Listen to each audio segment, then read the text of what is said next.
Yeah, can I just ask a question? So obviously, in recent months, you've kind of gone back to talking about football like you did in the old days. Most of the news stories that are available online about you now, I could only find one recent one 4 days ago that kind of referred to you as an anti-vaxxer or what have you. So is that a relief that you've kind of gone back to talking about something that you're really passionate about all those things, but football is obviously your first. Um, yeah, I mean, I don't know if I've ever really stopped talking about it. I certainly don't stop talking about it in normal life. If I'm asking questions on social media, I'll give my opinions. I've tweeted quite a few things. I think sometimes, obviously, the algorithms will decide what you see and what you don't see. Yeah, It's quite interesting to know that most of the stories now are about football, because yeah. I think if most of the stories were about all the other stuff, the stories would have to be eating humble pie, saying that perhaps I was right all those years ago, talking Yeah. about what I was talking about, and that's why they decide not to cover those stories anymore and start talking about football again. Exactly. That's what I was going to say. I mean, as you know, I sometimes do write for the mainstream media. They don't like, my sort of counter narrative ideas and pitches, but maybe I could persuade them into publishing an article about, Matt Letitia was right, because they're kind of edging in that direction a bit now, aren't they? They're kind of like sort of Well, alluding to the fact that some of the things we were talking about 5 years ago are actually coming to fruition now. yeah, absolutely. There's been quite a few concessions, but they'll never come out and apologise to anybody who was right all those years ago. They'll make an excuse why it's taken so long for them to find out. They'll try and portray themselves as purveyors of the truth, when we all know that the mainstream media is a lot of propaganda on there. And they give you a tidbit of truth occasionally, just so that you'll consume their lies. Yeah, I mean, it's not just the media that are like that. It's people around us. I mean, over the last couple of years, has anyone actually come up to you, someone you know, or a stranger come up to you and said, "Oh, Matt, you were right about all that"? Quite a few now, actually, Jackie. Right. Surprisingly enough, it took a while, but there's definitely been a vast increase in the amount of people that have actually come up and said, you know what, I thought you were mad a few years ago, but actually, looking at the way things are turning out, you're actually talking common sense, which I always felt like I was talking common sense in the Yeah, first place. So, to most normal people who weren't propagandized, and it's difficult to be annoyed at those people because there was a lot of money spent on capturing people's minds, and it took a strong will, a really strong person to be able to sift through the nonsense, cut out all of that, and actually just look at the cold hard facts. And so it's difficult to be annoyed at those people, and I've accepted the apology graciously, yeah. even though there was a whole part of my being that was screaming, "You idiot! Why didn't you say that 3 years ago?" Um, Oh, so that's very gracious of you. And it's very, you do have to bite your tongue though, because do you think you've kind of given up speaking out about those things now? Like after 5 years, I've kind of stopped being so kind of vociferous to people that I meet and people that I know. It's like if they haven't got it now, they're never going to get it. yeah, I'm much more flippant about it now. To be honest, I think there's so much now come out that actually, you've got to be pretty dumbed down to not realise that a lot of that stuff from a few years ago was absolute nonsense. Yeah. And if you are that dumbed down, then there's no point really trying to counter the way that they think. So yeah, I've come to that realization. But no, there's still subjects on social media that need addressing, and one of them being the aforementioned digital ID, and we need to make sure that there's plenty of pushback against that. And I'm sure that the government will be monitoring all our social media posts to see how they should react to it. Well, that petition's got like 2.3 million signatures. Do you think petitions work?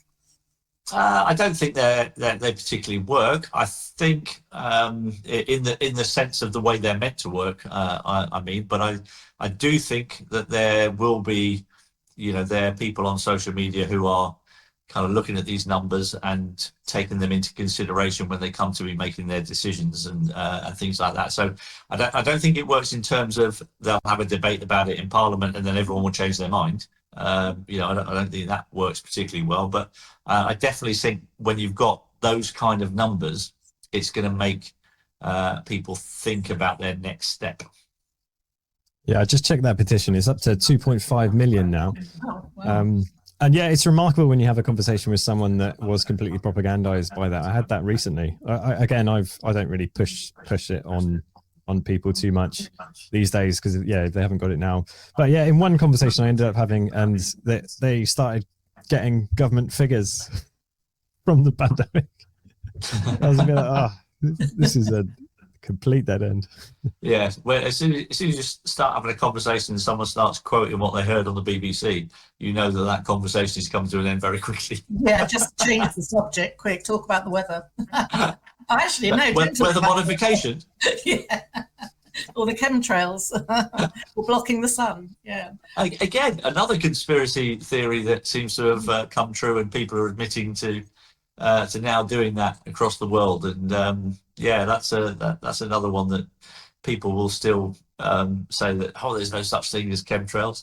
They can't control the weather, and yet you can point them into the own government websites where they actually have all the information about how they've tried tampering the weather down the years, and they'll still go, no, it doesn't exist. They're telling lies on their own website. Well, that's really amazing, isn't it? But you do sometimes get that little voice in your head telling you to do something. And I've had one recently. I won't go into what it's about or anything, but I've kind of ignored it a few times now. But it's still nagging a bit, so I'm going to have to follow up on it. Have you had any other examples of that, happening in your life? I had it was interesting actually. I went to there'll be people that say, it's just a coincidence and all that stuff, and I get that, but I went and speak at a freedom festival down in Dorset. Yeah.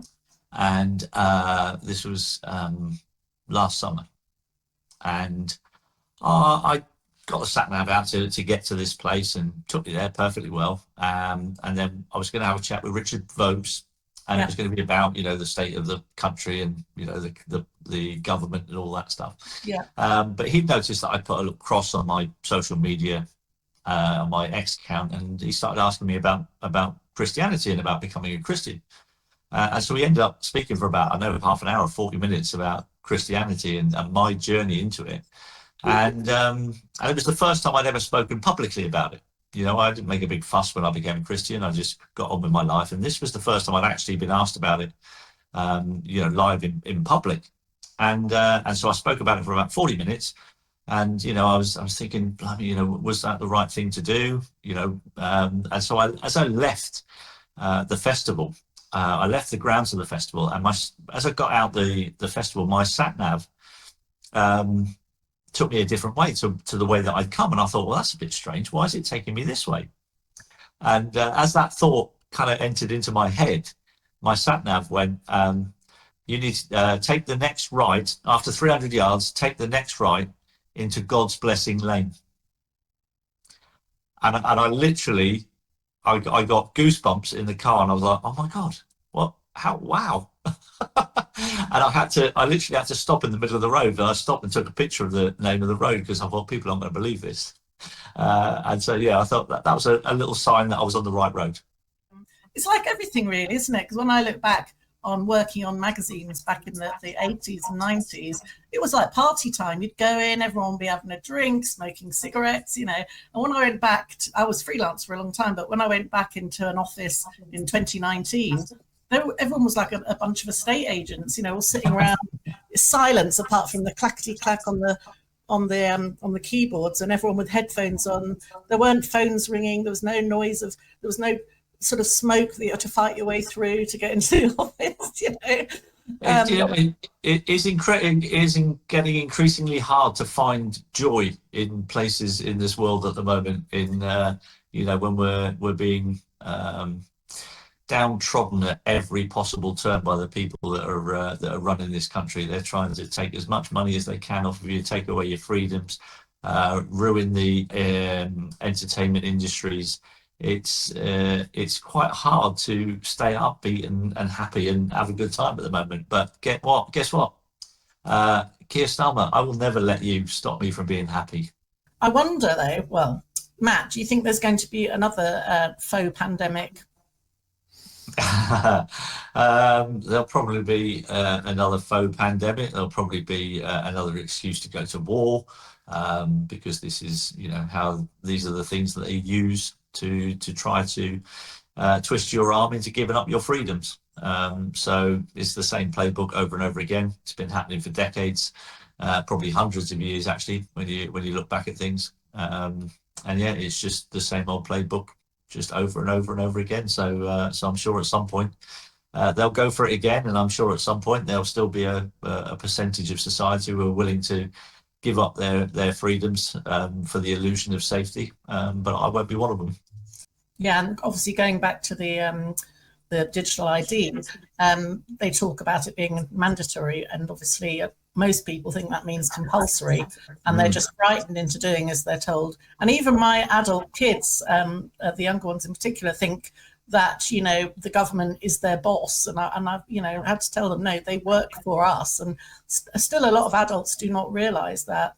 Yeah, no, I think that's a massive problem. I think once the people realise just how much power they've got, it's curtains for the government, because they rule by fear, and they rule by tricking people with their words. As you say, mandatory actually doesn't mean compulsory.